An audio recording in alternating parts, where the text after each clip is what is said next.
अस्सलाम वालेकुम गाइस, कैसे हैं आप लोग। आज मैं आपके साथ शेयर करूंगी देसी लोबिया बनाने की रेसिपी, जिसको आप एज अ चाट भी यूज़ कर सकते हैं। पहले मैं आपके साथ शेयर करूंगी लोबिया चाट की रेसिपी और उसके बाद मैं शेयर करूंगी लोबिया बनाने की रेसिपी। लोबिया चाट बनाने के लिए हम लेंगे प्याज, टमाटर, खीरा, लीमू और सब्ज़ मिर्च।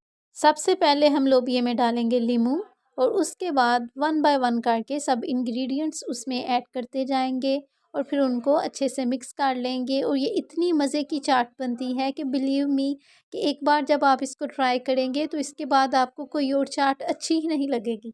ये तो थी लोबिया चाट की रेसिपी।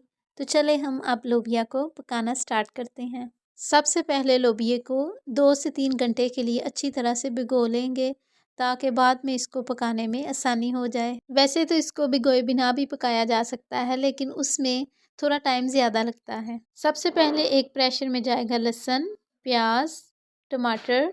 उसके बाद उसमें जाएगा 1 स्पून नमक, 1 स्पून लाल मिर्च और हल्दी हस्बे जायका ऐड करेंगे। उसके बाद इसमें जाएगा 1 ग्लास वाटर का और 5 मिनट का वेट लगवा लेंगे। एक प्याज लेंगे और उसकी बारीक सी कटिंग कर लेंगे और सारे प्याज को हाफ स्पून नमक लगा के अच्छी तरह से मिक्स करके कुछ देर के लिए रख देंगे।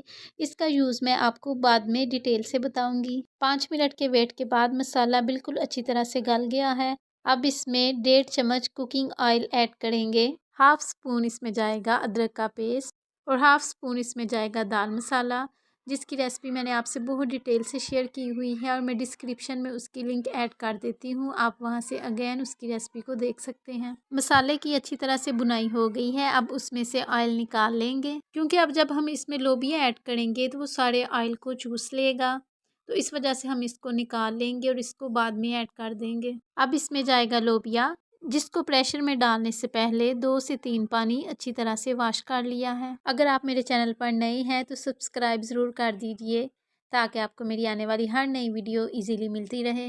लोबिया में वाटर ऐड करके उसको 5 मिनट का वेट लगवा लेंगे और ये देखिए 5 मिनट के वेट के बाद लोबिया कितनी अच्छी तरह से तैयार हो गया है। अब इसमें धनिया ऐड कर देंगे।